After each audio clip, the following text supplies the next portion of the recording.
បាទសូមគោរពនិងជម្រាបសួរទៅកាន់ពុកម៉ែបងប្អូនយើងទាំងអស់គ្នាដែលតែងតែនិយមគ្រប់គ្រងទស្សនានីការប្រកួតប្រដាល់គុនខ្មែរដែលផ្សាយចេញពី Channel គុនខ្មែរ KMK Sport មិនថាការប្រកួតចាស់ថ្មីក្នុងនិងក្រៅប្រទេសនេះទេតែងតែទទួលបានការទស្សនាជារៀងរាល់រាត្រីតែម្ដងជាមួយនឹងការប្រកួតដ៏កក្រៅរំជួយសង្វៀនហើយនេះគឺជាការប៉ះគ្នានៅក្នុងប្រភេទទម្ងន់59គីឡូក្រាមរវាងកីឡាករបង្គោលក្រហមដែលលេងចិត្តសាស្ត្រគុនខ្មែរបឺតសង្ឃឹមកីឡាកររបស់កម្ពុជានឹងត្រូវប៉ះជាមួយនឹងកីឡាករខ្លាឃ្មុំតកដែលមកពីប្រទេសរុស្ស៊ីដែលមានឈ្មោះថា Abdul Buranov ពុកម៉ែបងប្អូនយើងបានជ្រាបថាបច្ចុប្បន្ននេះកីឡាកររុស្ស៊ីកំពុងតែជន់ផ្អៀងតែម្ដងសម្រាប់វិស័យបដាល់ទូទាំងពិភពលោកមិនថាការប្រកួតបដាល់សកល Kickboxing ក្បាច់គុនបុរាណខ្មែរហើយថែមទាំងជាប្រទេសមួយដែលកំពុងតែលេចធ្លោមែនទែននៅក្នុងវិស័យបដាល់នៅឯប្រទេសជប៉ុនគឺសង្វៀន K1 ណាពុកម៉ែបងប្អូនសម្រាប់កីឡាករដែលមកពីប្រទេសរុស្ស៊ីមួយគឺគុណភាពមែនទែនសូម្បីតែម្ចាស់ខ្សែក្រវ៉ាត់ X-Men Tournament គីឡូ72ស្រុកខ្មែរហ្នឹងក៏កីឡាកររបស់រុស្ស៊ីផងដែរបាទដូច្នេះគឺយើងត្រូវតែទទួលស្គាល់ថាកីឡាកររុស្ស៊ីបច្ចុប្បន្ននេះពិតជាខ្លាំងពូកែមែនពុកម៉ែបងប្អូនបាទ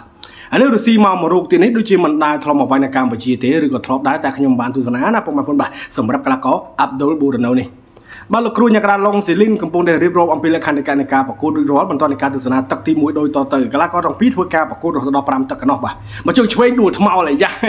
ាបាទស្វាគមន៍ដោយបឺតសង្ឃឹមគឺរន្ទះជើងទៅកាន់កីឡាករ Abdul Buranov បាទ1ម៉ែត្រ70ដូចគ្នាគីឡូ59ស្មើគ្នាច្រាញ់តែម្ដងសម្រាប់កីឡាករពីរមកជើងស្ដាំបាទដាក់ចូលមកចេះហើយបាទឆ្កឹះជើងឆ្វេងមួយពីបឺតសង្ឃឹមបាទគោះមកជង្គង់ឆ្វេងពី Abdul មកជង្គង់ឆ្វេងចូលចកេះម្នាក់មកជង្គង់ស្ដាំភ្ញុចពីជង្គង់ឆ្វេងសងពី Abdul Buranov គប់កៃស្ដាំមួយចាក់ជង្គង់ឆ្វេងពីបឺតសង្ឃឹមបាទជង្គង់ឆ្វេងចូលចកេះបាទបឺតសង្ឃឹមវ័យ29ឆ្នាំលូកមកដែរស្ដាំឯកីឡាករបង្គោលខៀវទើបតែ26ឆ្នាំទេមកជើងស្ដាំចូលចកេះពីបឺតសង្ឃឹមបាទចាក់ជង្គង់ស្ដាំមួយពីបឺតសង្ឃឹមអូហូយមកជើងស្ដាំទៀតពីបឺតសង្ឃឹមលេងធ្ងន់ម្លេះទឹកទី1បាទមកជើងឆ្វេងរបស់សង្ឃឹមមកដៃលូឆ្វេងរបស់សង្ឃឹមទាត់ជើងស្ដាំរបស់បឺតសង្ឃឹមទាត់មកជើងឆ្វេងសងពីកីឡាករ Abdul Buranov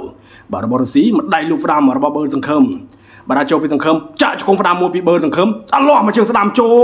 លបាទគុំទៅជាមួយទៀតរបស់សង្ឃឹមទាត់ជើងស្ដាំថែមរបស់សង្ឃឹមមកដៃលូស្ដាំទាត់ជើងឆ្វេងរបស់បាទ Abdul Buranov មកដៃលូស្ដាំខាងស្ដាំសងខ្លាំងកបីស្អាតមែនទែនរបស់ Abdul Buranov បាទចូលពីបឺតសង្ឃឹមកីឡាកររបស់កម្ពុជាបាទអ្នកលេងចិត្តសាស្ត្រគុនខ្មែរមកជើងស្ដាំមកអូយដួលថ្មោលបាទការកាប់គាត់យ៉ាពុកម៉ែបងប្អូនមកជើងនេះធ្វើឲ្យកីឡាករបង្គោលខៀវលមួលពុកម៉ែបងប្អូនលមួលកពើហើយសម្រាប់ Abdul Buranov កីឡាកររបស់រុស្ស៊ីអូយបាទធ្ងន់ម្លេះបាទការទាត់របស់បឺតសង្ឃឹម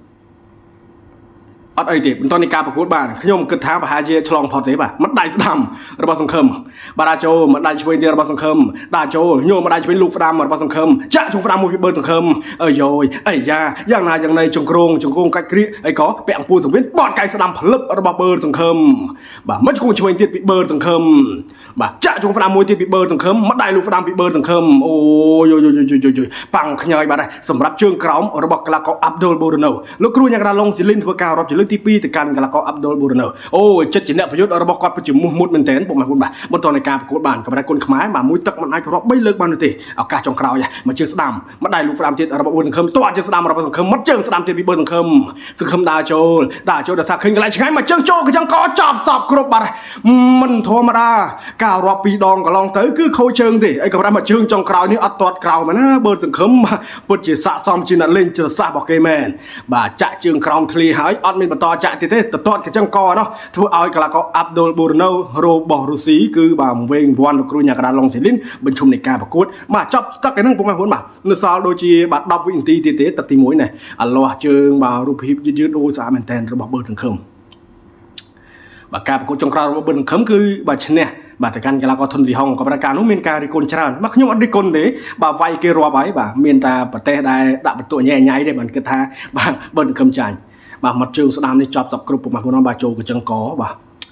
អូល្អមែនទែនបាទយ៉ាងណាមិញក៏ជួយលើកទឹកចិត្តកីឡាករកម្ពុជាយើងបានច្រើនកកផងបាទទាំងបឺតសង្ឃឹមទាំងកីឡាករផ្សេងទៀតបាទមិនថាក្នុងនិងក្រៅប្រទេសទេគាត់មិនចង់ចាញ់ទេគាត់ចង់តែឈ្នះហ្នឹងឯងបាទដូច្នេះពុកម៉ែបងប្អូនយើងជួយលើកទឹកចិត្តឲ្យបានគ្រប់គ្នាផងហើយកុំរិះគន់ជេរបន្តិចគ្នាណាបាទ